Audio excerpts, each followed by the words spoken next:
So, Yeah, we see your browser now. okay.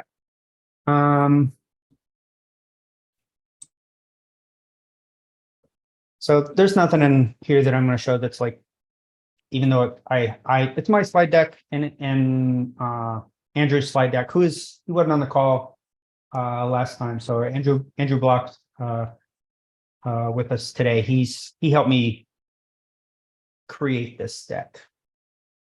Andrew, we've done introductions last time. You want to say something about yourself?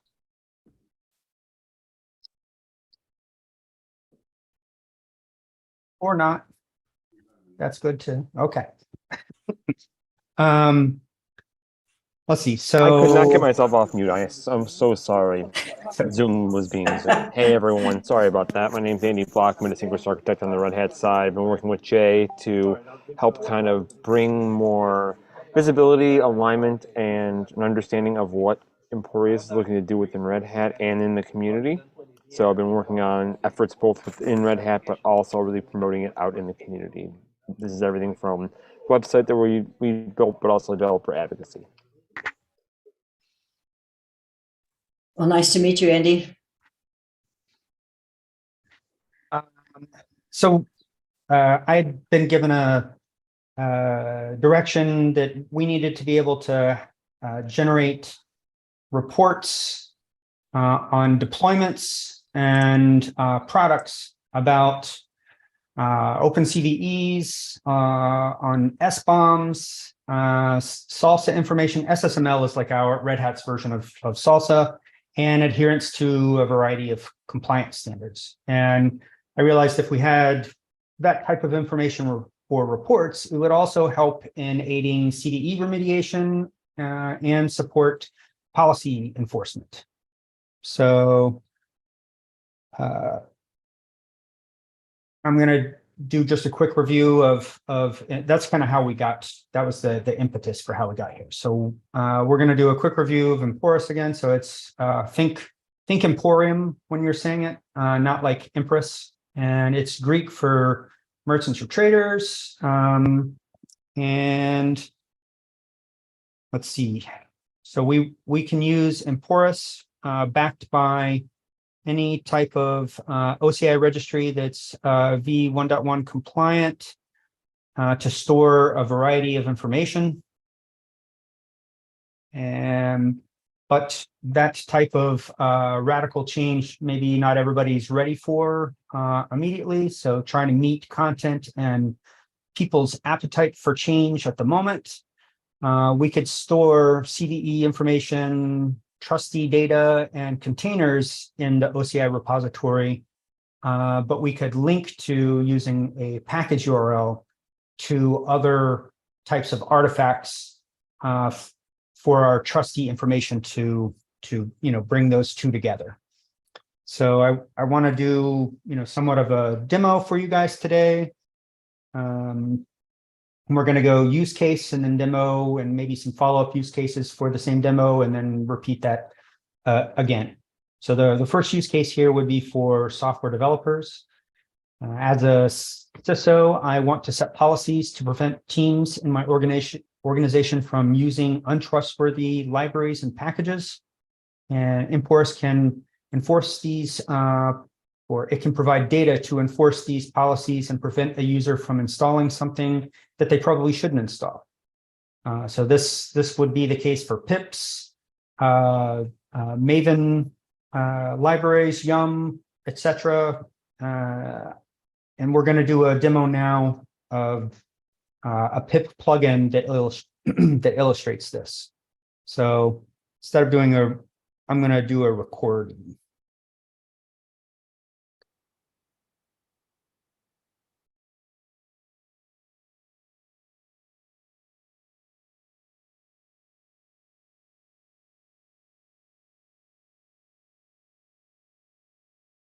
It doesn't want to go further. All right. So let's see.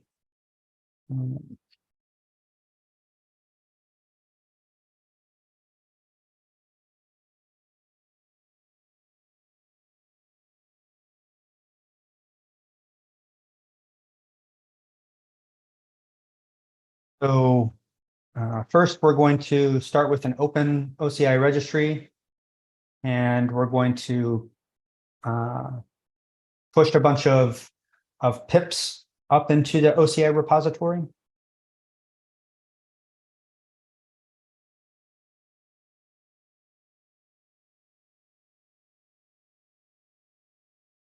I guess actually first we're showing there's nothing up our sleeves. And we're going to start running the registry, and now we're gonna push things up there.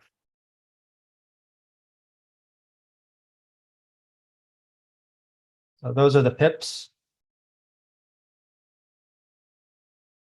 And we use YAML config similar to what you would see in Kubernetes to configure and control what gets passed in.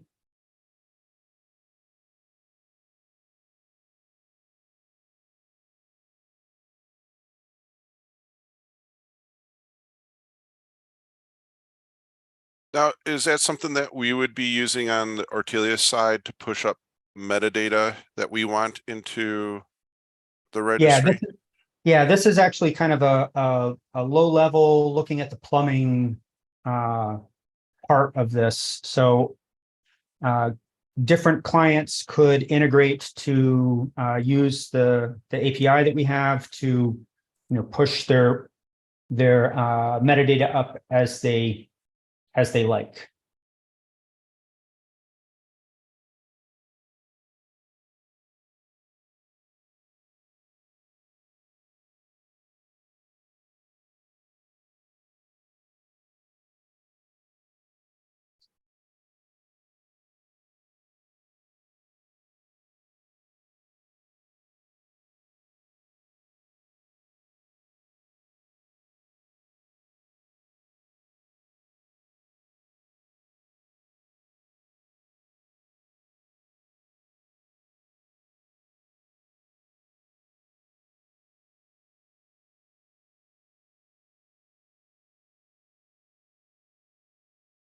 So you can see that's not in our path. We're going to try to install it.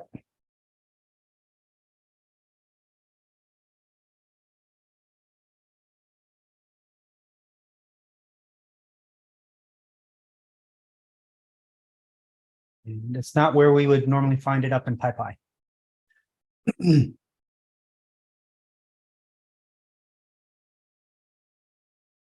Now we're going to use our plugin or wrapper.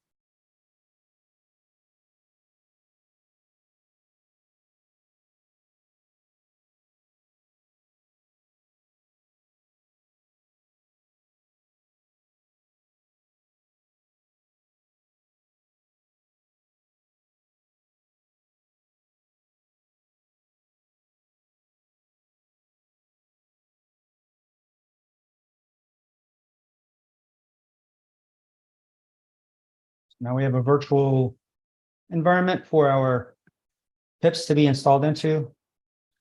And we'll install from our pip from Emporous, or through Emporous from the OCI registry.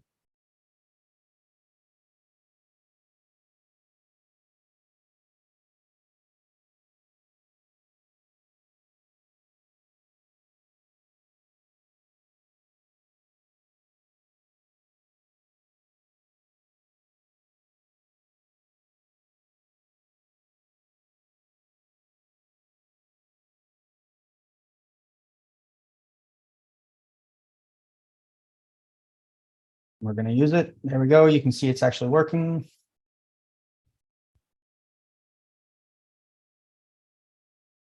And he's using it right there for displaying the beat.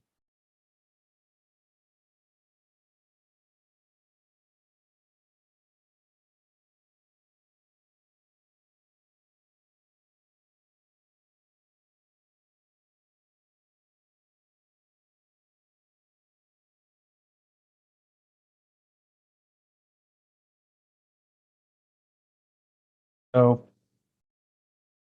we also have a fuse driver that allows you to mount information that's in Emporous so that you can look at it as a file system as well.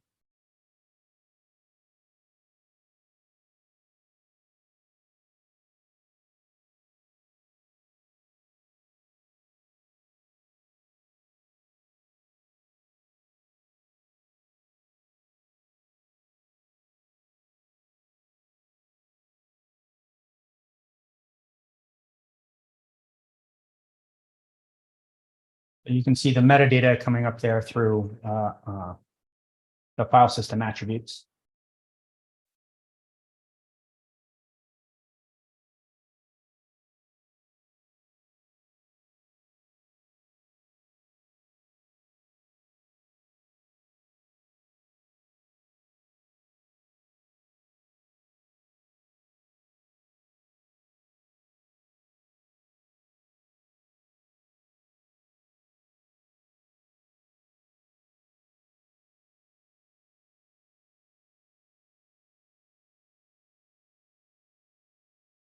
That part makes sense. We're not creating a pip index and storing it in Emporous. That is generated on the fly. So you can add new pips, and you don't have to. Or if you were using it for an RPM, a Yum repo, you wouldn't have to do rebuild the RPM index. So all this type of stuff can be generated on the fly.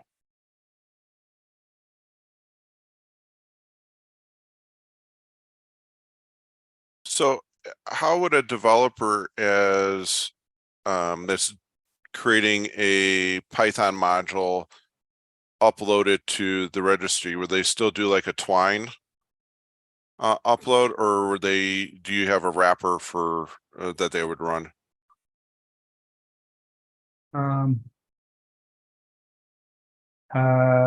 Yeah, I can speak to Go that. ahead. So you can use Twine if there is a translation layer. Right now, the translation layer is the shell script just shown at the beginning that builds the repository from the wheel files. But the Twine translation layer doesn't exist yet, but it does use the regular kind of like simple Python index API. So it's probably not that much extra effort to implement. Right. Okay. And then at what point is the SBOM generated for those modules that are in the registry? Is it when they're loaded, or on the fly? In this specific demo, that's not implemented. We've kind of got separate piecemeal demos that we intend to combine together in a more unified package. But the SBOM stuff, when combined with this, would be generated on the fly as requested. And the information used to generate it can be populated at any time, and the generated SBOM stuff would just be used from the data existing in Emporous. Let's hold on. Let's choose some different words maybe. So the generation versus aggregation. So we for the pip, when you're publishing the pip, that's when the FBOM should be the SBOM information, probably mini SBOMs is our approach, Right. as in small, would be published. And then when you want an SBOM, you can request it in whatever format you want. So if you say I wanted an SPDX, we'll look at what you requested for, and we'll go grab all the mini SBOMs and aggregate them together and translate it into the format that you requested. Okay. All right. So it's kind of like a two-step. Well, not really a two-step, but It's on the publisher. Yeah, when you're publishing the PIP, you should have the SBOM information then, because we store it together and it's signed. So we don't if you stored something without SBOM, it gets signed and you can't add SBOM stuff later because it's already signed and has a digest. So that would change the digest if you add other information, and it's immutable. So you would have to publish a whole new version, and then you could, marry some SBOM information with your artifact.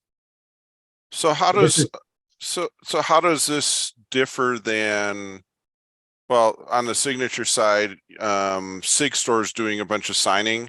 So like for a Ruby Gems package, they're going through and signing the gem with Sigstore. How does that work with this? Well, Sig stores its own thing, and the Ruby gems are a separate thing. And then you have to link them, right? Right. Okay. Here, it's either all stored in the same place, or there's a PURL back to where the Ruby gem is. So we offer a path forward to eventually storing everything together as well.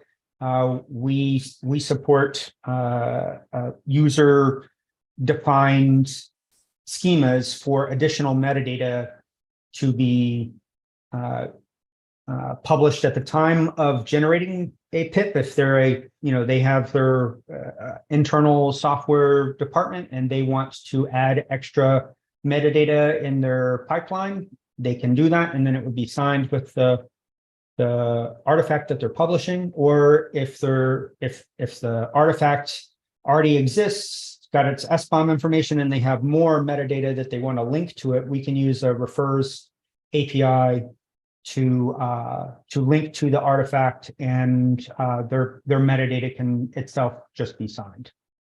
So there's more flexibility here than just with Sigstore. Got it. But would you consider yourself a competitor to Sigstore then? Yes. Okay. Luke Hines is working with us on Emporous as well. Luke is I don't know, is it fair to say it was his idea? Right. Sigstore, yeah. Yeah, I know him and I can't think of his name now. That started Sigstore and Chain Guard. Anyways. Yep. Let's see.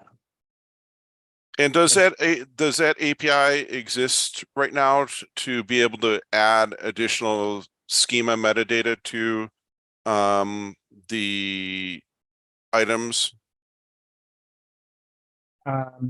Jen, I don't think we have that exactly yet, do we? I don't think I fully digested the question. Can you please repeat it? So if we wanted to use Emporous with our own metadata, and we want to associate additional schema metadata to an SBOM, is that API available? Jen, he's asking, can he register a new schema? Oh yeah, that can be done. Right now, since this is like really in its infancy and it's a prototype, we don't have like complex metadata yet, but we're adding that. So it's really only primitives you can have. So that might not be helpful at this point, because I'm sure you guys have like complex structures in your metadata, but that should be added pretty soon. Yeah, most of our metadata is going to be like a service owner, and the service owner is going to have an email, a name, a phone number, which are all strings. So it's not like a really overly complicated, schema that we would be adding. Right. I think our end goal is to just be really basic and support like any JSON schema. Since manifests are stored in JSON anyway, it makes it pretty helpful. Got it. I'm gonna, time constraints, I'm gonna skip to next use case that is paired with a demo. So as a user, given I have a CVE, I want to see all contents that I own that is affected by the CVE so that I can put together an impact analysis report and start remediation plans.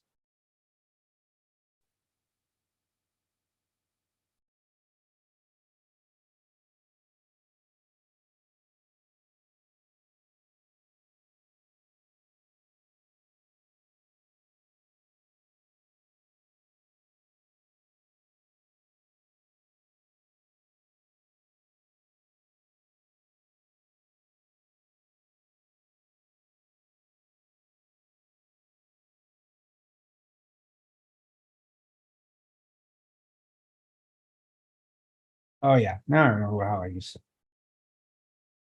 Okay, sorry.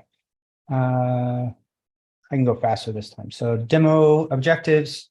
We're going to discover existing application within Emporous. Then we're going to run that guy. We're going to publish some updates and also publish a CVE and then discover those CVEs and discover what applications are linked to that CVE by way of a granular artifact. So we'll start our demo environment, get that up and going, and we're going to discover existing application. So we're again using YAML like you would be familiar with kubectl or OC.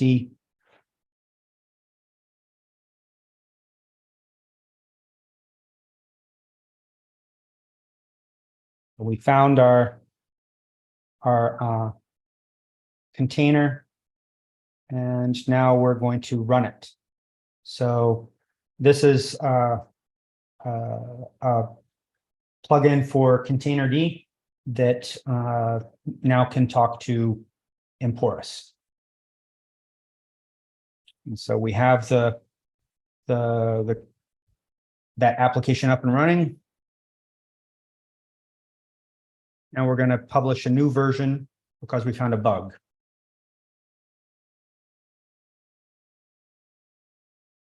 So it's remember, this is a lot of the plumbing behind the scenes that we're showing how this would work. But a better UX would need to be put on this, and it would be specific to like Podman or whatnot. So this is, remember again, this is low-level plumbing that we're showing here. But it is the same old familiar build, publish, run, or build, push workflow.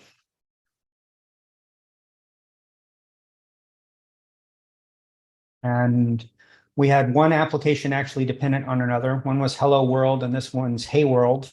And we're going to make them dependent on each other, and they were dependent on each other. And now that we updated Hello World, Hey World needs to be updated because of that dependency. Now, after doing that, we are going to publish a new CVE.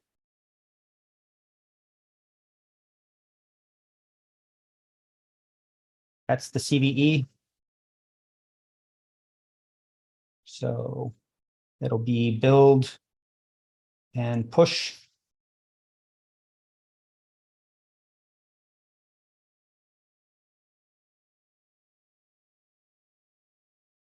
A little silly.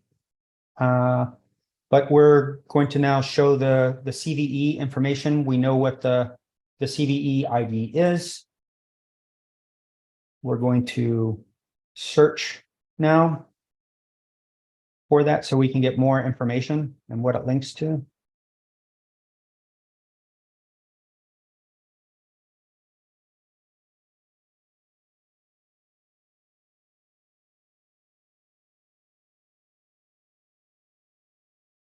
Now we can see it links to two different applications.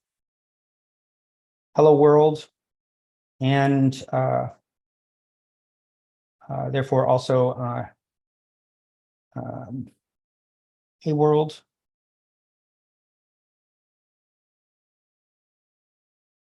Or actually, sorry, it was two hello worlds and two different versions of hello world. And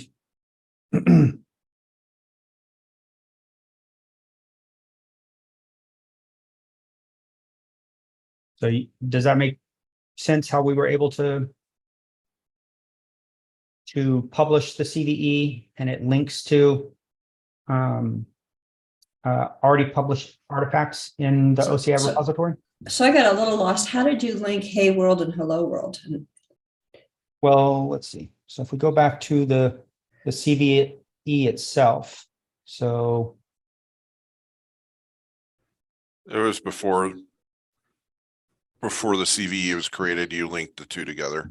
Yeah, and I just didn't know how you determined that they should be linked. so the CVE affects this version of Hello World and this version of Hello World. So when the CVE is published, you have to say what granular artifact that it affects. Uh-huh. So this is inside of Hello World. This Yeah. is an artifact inside of Hello World. So How later did when you? But you said you linked Hey World and Hello World, and I was just curious how you knew that those two were linked.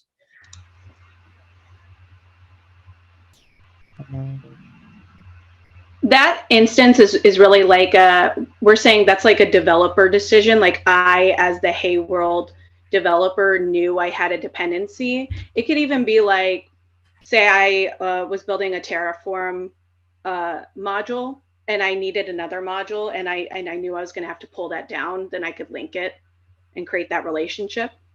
So okay, so it's kind of the same way we do it. We have them give us a package. It says what are the microservices you're dependent upon. So if one of them have a CVE, we can report up to the logical application. yes. So it's a query. So instead of you can do a query that says there's index manifests and then there's artifact manifests. So the index manifest links to artifact manifests and the CVE links to artifact manifests. So you want to know the index manifests that are linked to artifact manifests that have that CVE also linked to them. So there's a new search API that we want added to the OCI spec to allow us to do those types of searches. The type of search that says if I'm Hello World and I'm dependent upon Hey World, that if Hey World will tell me if I have an issue. Well, first it would be show me the index manifests that link to an artifact manifest that is also linked to this specific CVE. Right, so that you can traverse the other direction. Right. Yes, and then you can expand it from there. So, like, what other index manifests link to this index manifest? The one that we just found. So you can keep going up. So you can say, so the index manifest at that level would be like a component, and then that component could be used in several different products, and that product could be used in a platform or different, things of that nature. So you can traverse that DAG to find all the affected index manifests in the repo. So do you have an architectural diagram that you could share with us?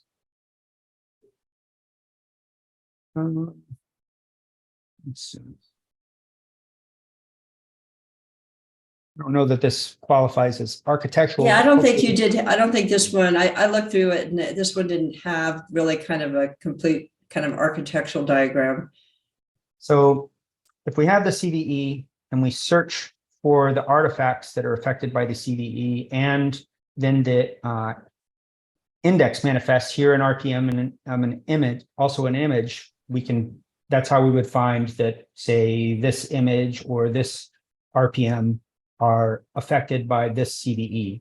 Then you could take it a step further and say, this being more generic now, this component, or maybe that's a image or an RPM, etc., are also affected by an artifact, and therefore they also roll up into this product, which is also an index manifest. So you can keep that chain of index manifests. You can search for all of those as a in your query. So I would be looking for a logical architecture to start with that says, here are the chunks of Emporous, and here's how the flow occurs amongst them. This shows how it looks at the product, which I think is a little different thing. In fact, quite different. Well, And this then- is how it looks in the OCI repository. Right. So then it becomes about the search endpoint to be able to link those things together. And I think that's what Tony is talking about, is the architectural design around the search endpoints. Yeah, Do so we- there would be a data store, which at the moment I don't see in this diagram. And, Well, yes. control flows, that sort of thing. Let's see. So the OCI spec and how it's implemented. So we're just proposing a new endpoint that that you can query in these types of ways. How that is implemented behind the scenes is up to each OCI repository implementation. So is the diagram that you're looking for actually part of the OCI, however you would implement it? However, Quay implements it, or Zat, or Docker Hub. Aren't those the architectural diagram that you're asking for? Isn't that an OCI implementation detail? Or am I misunderstanding? It probably is to some degree. I'm looking at how Emporous sits on top of it. So Emporous is going to use that search engine, or that search endpoint, excuse me, to provide the information that is being asked by whoever's calling Emporous when they're asking for, show me this or show me that. Okay. So how it's stored in the background, that it implemented, we just need it to look like this when we're asking for it. How it's actually stored in the background, I don't know. That we'll see how that, that's an implementation detail for those OCI registries. So with what we're looking at here, and this aggregation that we're looking at is the result of hitting a search endpoint. Is that correct? No, this is how we publish it. So this is how you would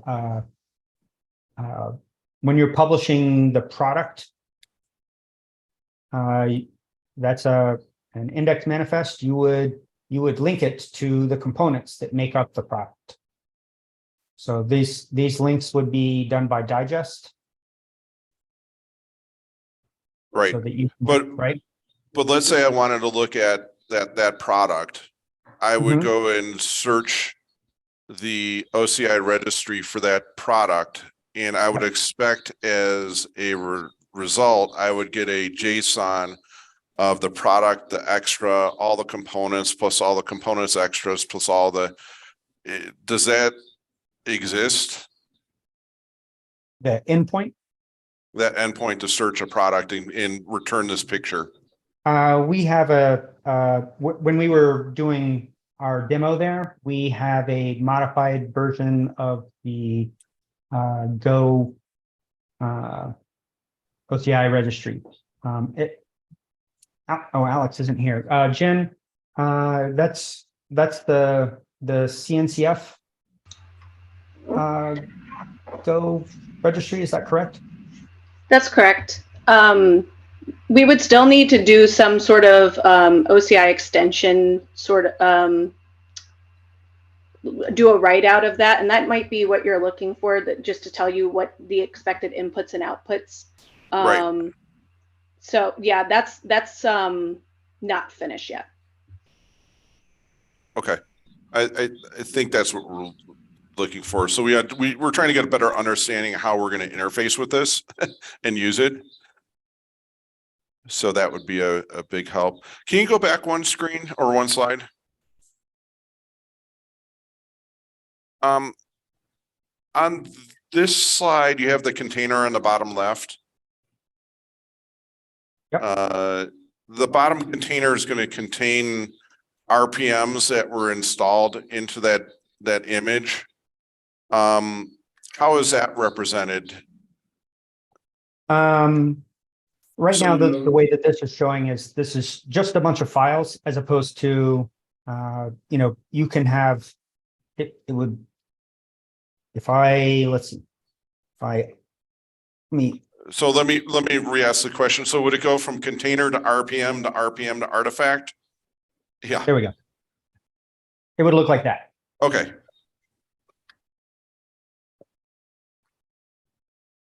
Okay, just want to make sure we're on the same page on how these dependencies are traversed. Yeah, the reason, or the point of showing it, of showing this, is there's no relationship, which, like, the container doesn't include this RPM, but the container does include share artifacts with the RPM. Share as in, like, they both contain those common artifacts. So when you're building your SBOM for a consumer, the SBOM for the container and the SBOM for the RPM would be generated by all the mini SBOMs here. So when it's stored in the OCI repository, these artifacts are only stored once, but they are linked to by both, they can be linked to by multiple index manifests. Right, but if I went into the container and did a yum list, it would show up that I have RPM dependencies. That's where I got confused. Yeah, if I put it back to this, yes, that would show that you have RPMs installed. Okay. Yep.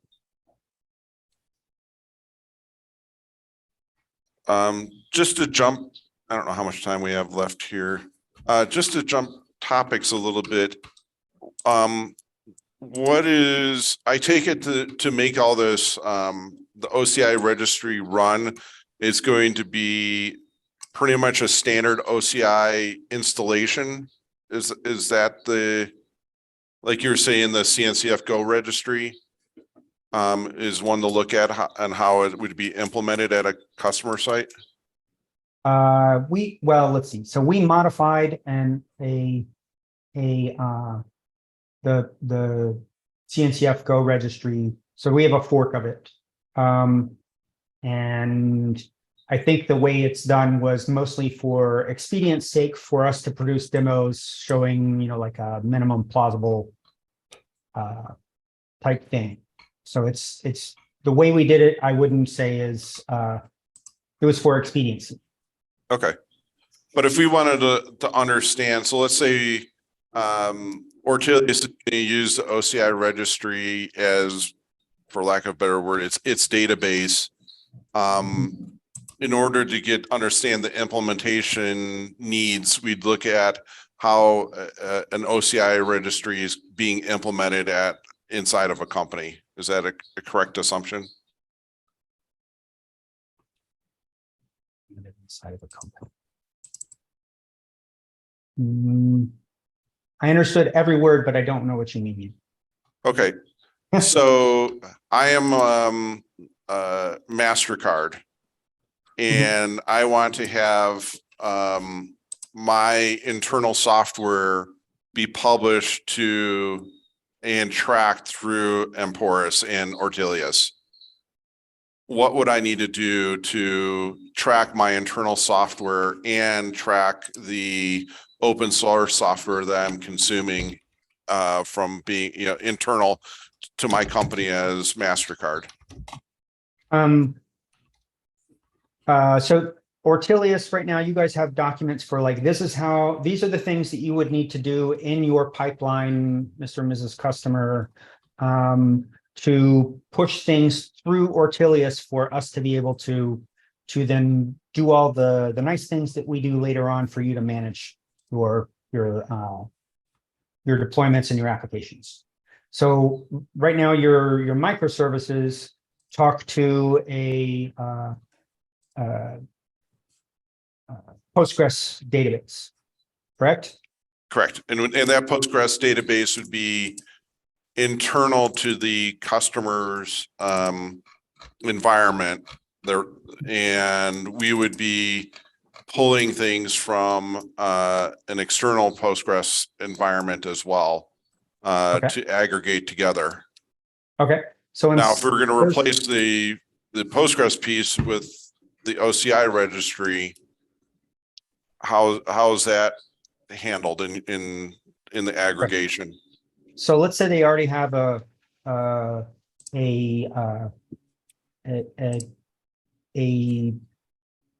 OCI repository implementation that will work with Emporous. So it's up to the right version, whatever like that. Then Emporous would need to be deployed. Maybe it came with that OCI repository or didn't, but your microservices, I would suggest that you change your microservices to point to Emporous or that would be a first step. And then you guys can look at later on, do you want to just use the Emporous APIs instead of the microservices that you have created? Right. Yeah, exactly. But on the, okay. Yeah, that makes sense. And is Emporous able to aggregate across multiple OCI registries then? Yes. Well, so if I have one that's being run by the CDF, that is a OCI registry of all of the yes, open source packages. Yeah, you have a way to reference content in various OCI registries, so it doesn't have to all be in one. Okay, and that's just based on the links in the schema, correct? Correct.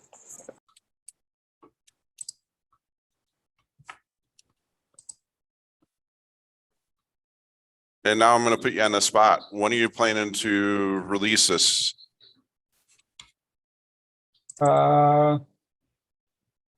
We don't have a plan to release that yet. We're at the point of like, will this, do we have enough people that would help us build this?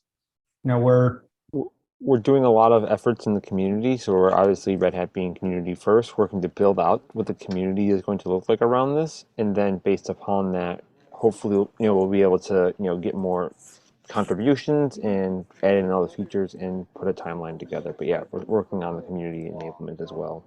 Okay, and then on the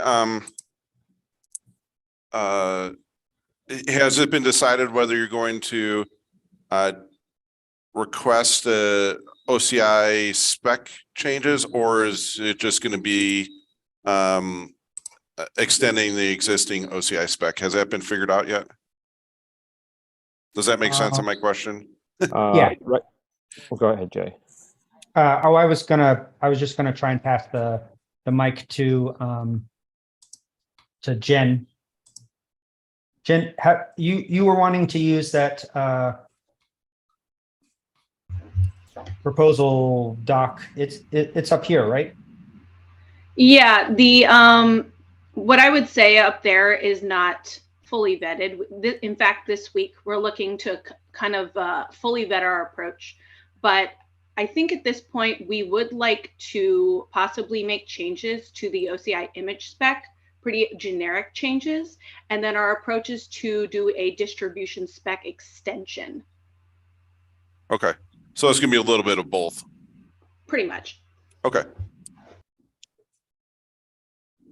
Jen, did I interpret what you just said as we want to do a little more work privately and then we'll share it with them? I would say yes, because what they see right now wouldn't be is most likely not going to be our final approach, I would say. Okay. So as soon as it's not confusing, we'll share it with you guys. Okay, that works. So we got like 12 minutes left, I think. Yeah, I think how I think the next steps, I'd like to do another follow-up call, so we could have time to kind of digest what we've learned today.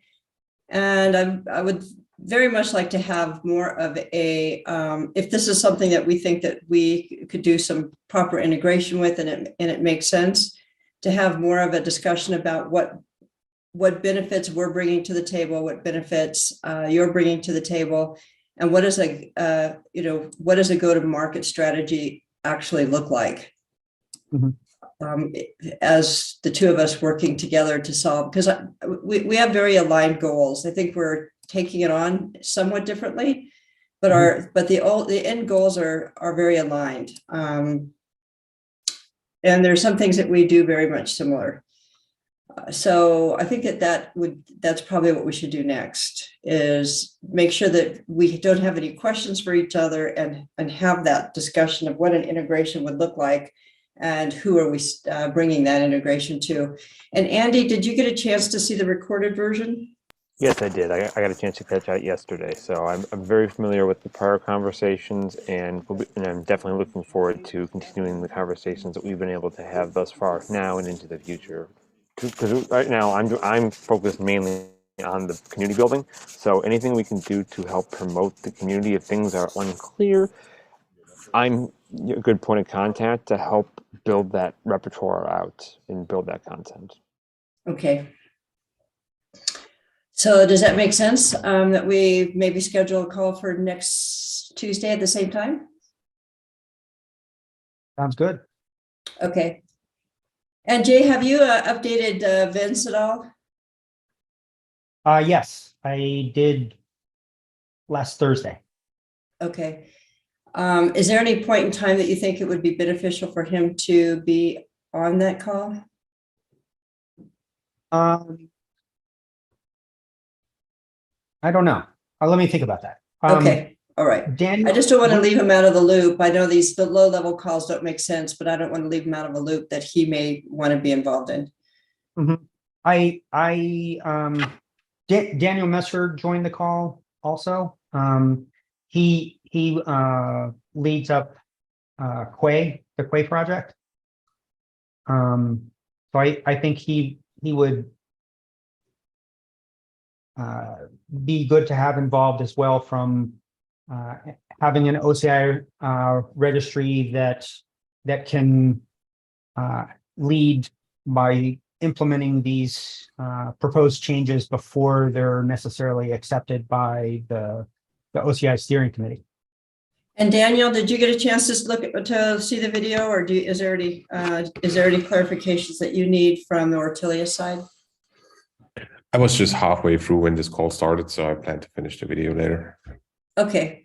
Well, Andrew or Daniel, if you want us to get on a 30-minute quick call to catch you up, we're happy to do that. I always find it's easier to get everybody on the same page as we move forward and to try to get somebody caught up later. And I have one more technical question.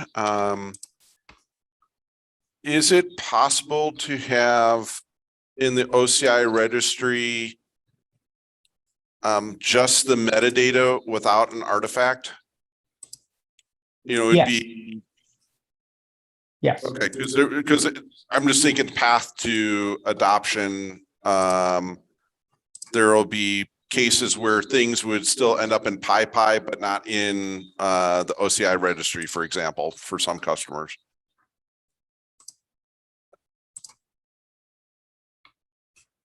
And I wasn't sure if OCI could handle that. Yes, so that's one of the changes to the manifest that we're looking for. So the artifact manifest, instead of having a blob used in it to store, say, a jar file, Right. we would instead use a package URL to point to where that artifact is located. Okay, got it. And you said that's one of the changes to the spec that you're proposing? Yes, because like you were saying, like, so this symbol up here is like, that's way off in the future. Hopefully we can get people to migrate there, but that's probably a bridge too far at this point. So this is how we could meet people now. Got it. Okay.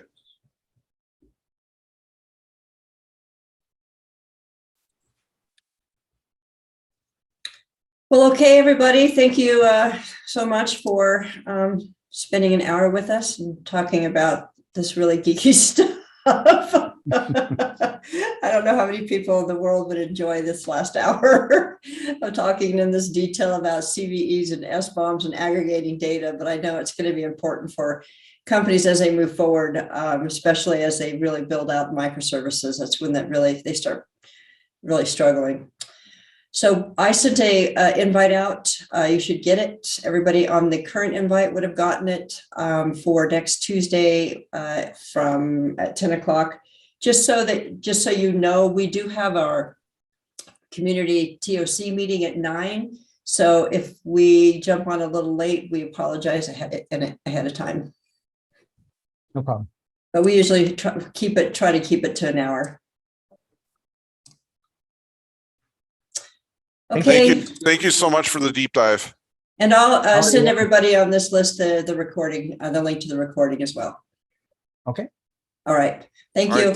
Thanks, everybody. Bye. Bye-bye.